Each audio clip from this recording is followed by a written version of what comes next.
Last year's season of Married at First Sight was one of their biggest seasons of all times. I think this season is going to be the biggest yet. What we all want to know. Who are the couples? It's a very different mix of grooms. But there was a surprise guest and someone we haven't seen before. And she just burst out crying. I was like, what the hell's going on? He appeared on a naked dating show. Welcome back to Daily Mail.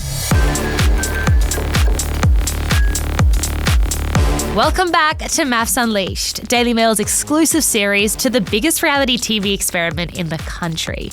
And while Australia won't meet these brides and grooms for another 6 months, we're already getting you the inside story. We've been following this season from the very beginning, uncovering the cast, tracking the weddings, and bringing you the details before anyone else. Because when it comes to MAFS coverage, Daily Mail is where the biggest stories break. And this season, we're taking you closer than ever before. Hi, we're back. Did you miss us? Because we missed you. Ali, you left me all on my lonesome there. But, I think we're back a lot earlier than I thought I hoped to be. We are. We're oiling up the joints and we're here bright and early because MAFS has started filming and all the weddings happened this week and you were there entering the experiment like the rest of the cast members. Well, MAFS actually started filming 3 weeks ago. Oh, this is why you're just so good at what you do, Ali. We're all here to find out who our lineup is this year.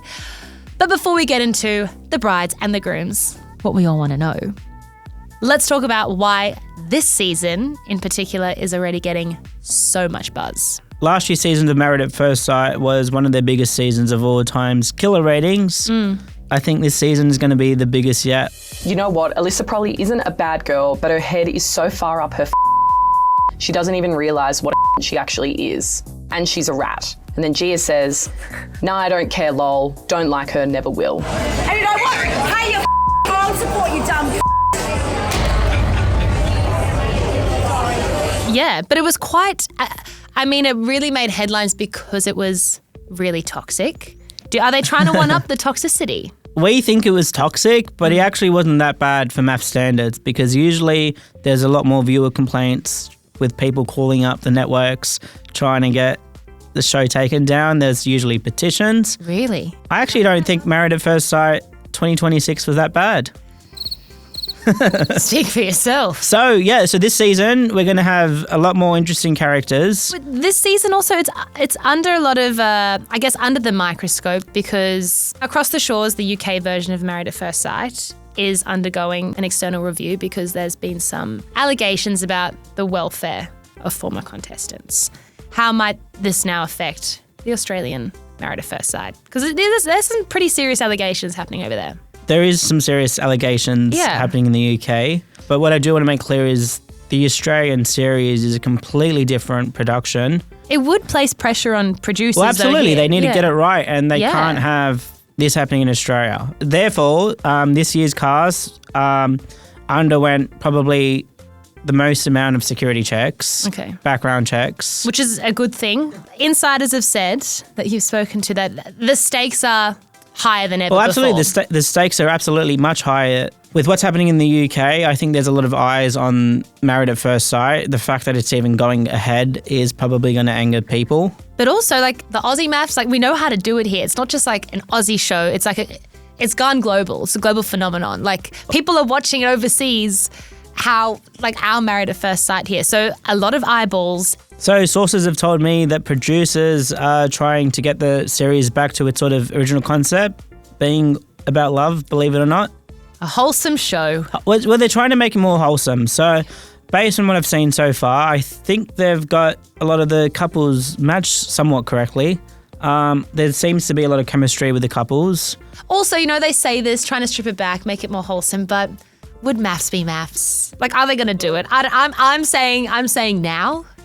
No, of course there's going to be the dinner parties. This is what the people come for and we gobble it up because we all like it. We need help. People like This is MAFS after all, so I don't think they're changing the show. No. But I just think they're going to be more considerate to, of course, participant welfare, making sure that cast are happy. I don't think they're going to pay them any better. But I mean, I do think that they're going to be more cautious. And Mel Shine a few months ago released a statement saying that they will be taking on feedback and putting in measures to ensure that all cast are being well looked after. Yeah, so important. And it's a hectic experiment. Like, you're isolated from everywhere else and you're in this experiment with a stranger and trying to navigate that. And I think a lot of measures should be put in place.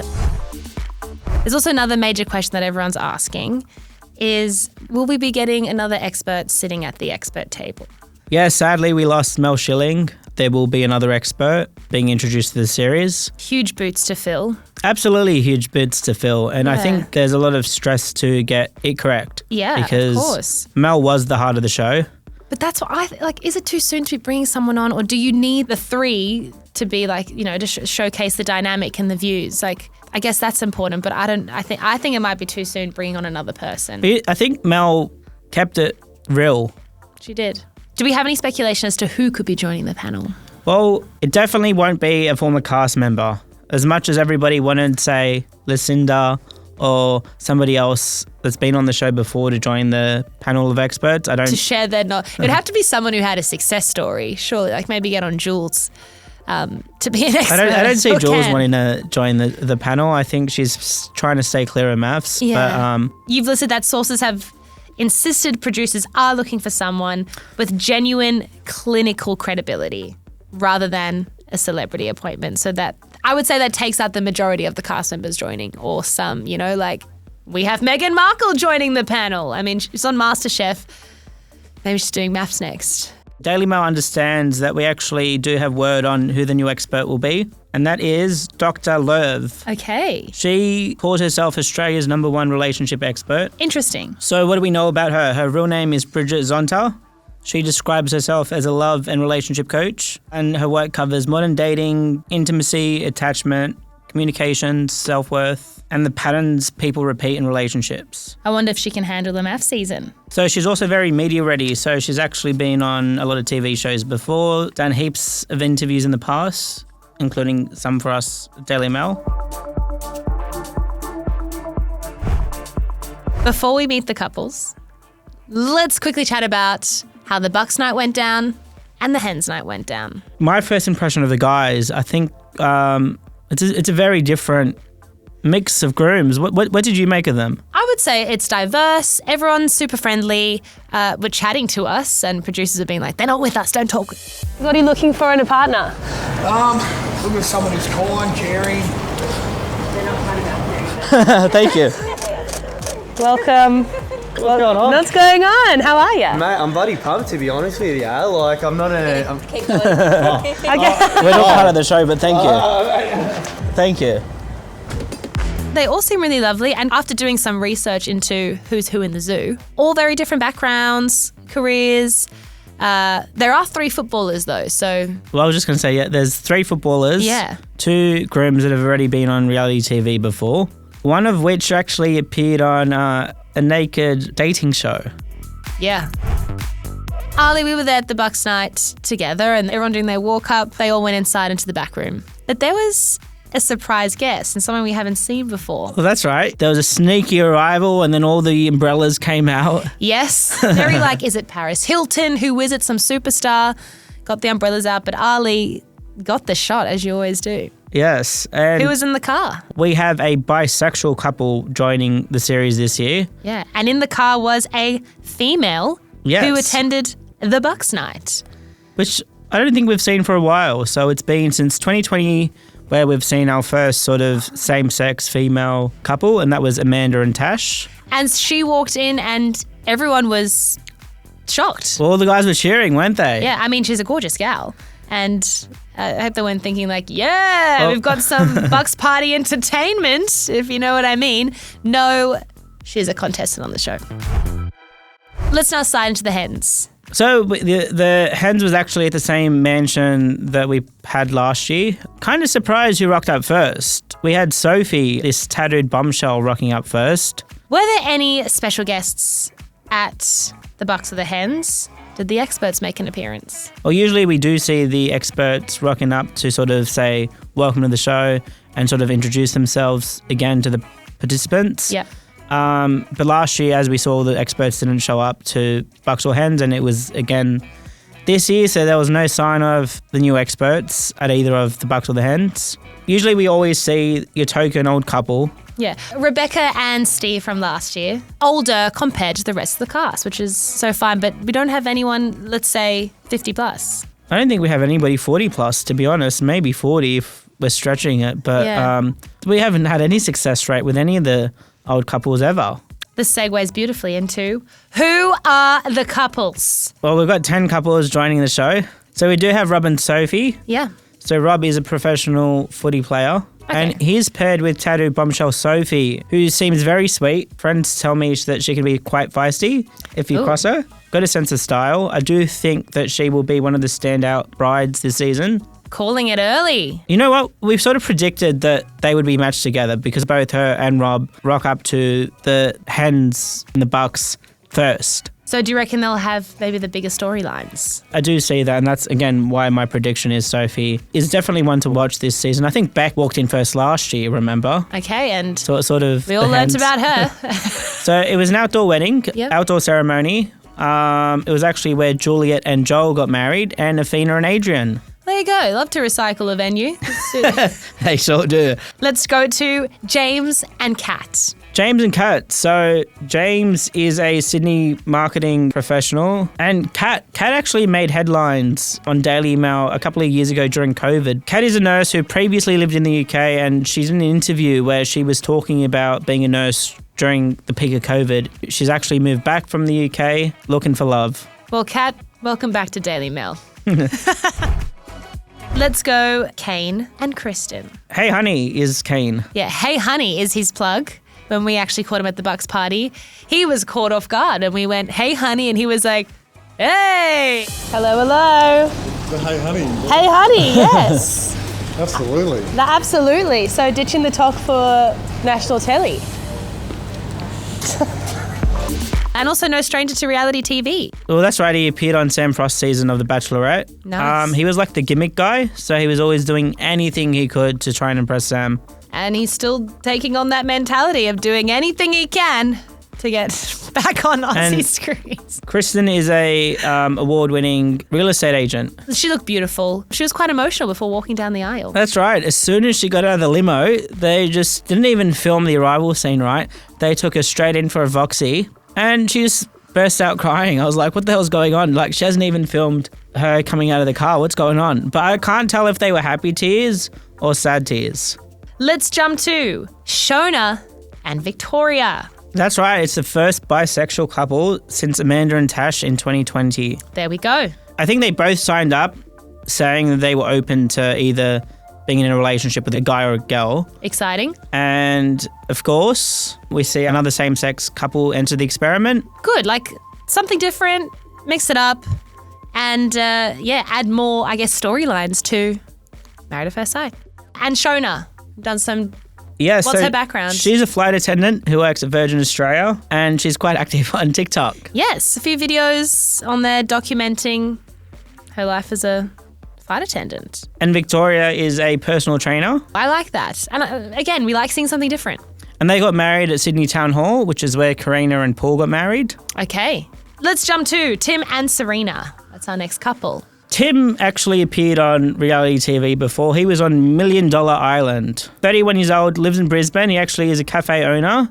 Seems like a really nice guy. Very polished. Seems like, I mean, if you work at a cafe, you must be a people person, right? Yeah. He has married Serena. Serena, and she is an author. Like, there's not much I do or can find about Serena, but she seems like a very sweet girl, very close to her family. And she comes from a sort of musical theatre background. I like her. Do you think, coming from musical theatre, people are charismatic, can be dubbed over the top. Do you think she'll be adding an interesting element to the series? I feel like I get pretty genuine vibes from both Tim and Serena. Okay, let's jump to Chris and Bella. Ooh, Let's start with Chris. I actually think that Chris and Bella might be, let's play some villain music. Cue villain music. We're giving them the king and queen of controversy? Yeah, I think from what I saw, I feel like Chris is very outspoken, is very opinionated, and his opinions might not be very popular with the public. Well, actually, I just think he just does not care. He's happy to speak his mind. He sort of reminds me of Chris Neal from last year. Which can get you in a bit of hot water. You said here like football background, boxing, fitness. He is direct, protective, and unlikely to stay quiet when conflict develops. Yeah, keen to hear from him at all the dinner parties that are to come. And he is paired with Bella. I was just reading the first line, right? So he Bella played a tart in a TV movie called The Celebrant. Go check the IMDb reviews. I did see this. She played a tart. Well, tart, the character tart, so whatever that is. Well, no. Interpret that as you will. A delicious sweet treat or a tart. She already has 10,000 followers on Instagram. She's also, I do think she's very spicy. Got heaps of friends that are OnlyFans models. Okay. And Does she do OnlyFans? I don't think she's done OnlyFans. If she has, I can't find it. Yeah, you don't want to see my search history. But also, she has appeared at Sexpo with a former MAFS bride, Michelle Karen. Let's go to the next couple. We have Stephen and Sarah. Let's start with our groom, Steve. So Steve actually owns a few hospitality venues around Sydney. You have here Hunter and Wine Bar and the White Horse Hotel. Correct. So he's also like very well connected in the Sydney social scene. I think I've got like 40, 50 mutual friends with him on Instagram. This is what we want to see when you're trying to ID I the was just cast like, members. okay, bingo. I actually wrote about him before. So he was actually spotted on a date with Neighbour star Nikki Whelan last year, I think. Okay. And you've written here that he's like social, energetic, and accustomed to managing big personalities under pressure. Which is why he'll be paired with Sarah Jane. And there was actually an article written about her by another outlet where it says, bride's novel solution to dress dilemma. She wasn't the bride, but she was part of the bridal party and she helped the bride put on a dress backwards. They had to like restyle it because there was a bit of a fashion malfunction, which is the last thing you want on your wedding day. And she came to the rescue. Let's jump to Connor and Leanne. So Connor, you've met Connor. He's funny, caring sort of footballer. He's obviously rebuilding or learning to walk again after a knee injury. He has been on reality TV before. Where have we seen him? On Dating Naked UK. This was funny when we ID'd him at the Bucks night. He was very chatty, charismatic, owning the room. And we quickly ID'd him, and this is Ali's reaction to finding out where we've seen this familiar face before. I'm not lying. Look, potentially explicit result. Doing a deep dive. Oh my God. Well, let's see. Oh my gosh. What, are you looking at nudes? Emily, I did not want to see this. This is groom number 2. No. Oh my gosh. Yeah, thank you. I'm done here. Oh. I thought they were doing deeper scans of the sky. I mean, of the Oh cast. my gosh. They're not doing proper inspections. The guys on Instagram. He is a lifelong sort of Carlton supporter. He was a professional footy player until his injury, which is spoken about. And he will be paired with Leanne, who is a professional makeup artist. We have another 3 grooms and another 3 brides. We have James, we have Lily, and we have Cody. And Cody is paired with Winter.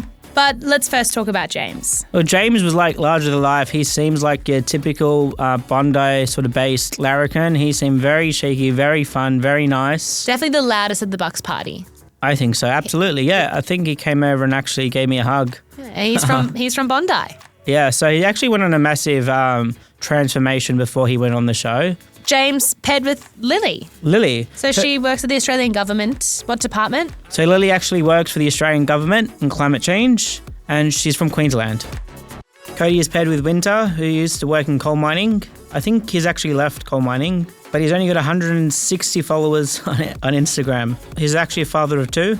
Recently left his long-time relationship. We're not sure if he is officially divorced yet. Yeah, so he actually is paired with Cody, who is a 31-year-old, and I thought she looked quite nice. Okay, that is a wrap on our roll call for MAFS 2027 season 14. Season 14. And gosh, I'm excited to see what is to come. We have been there from the get-go. And for more exclusive stories and all MAFS content, subscribe to MAFS Unleashed. Watch this space.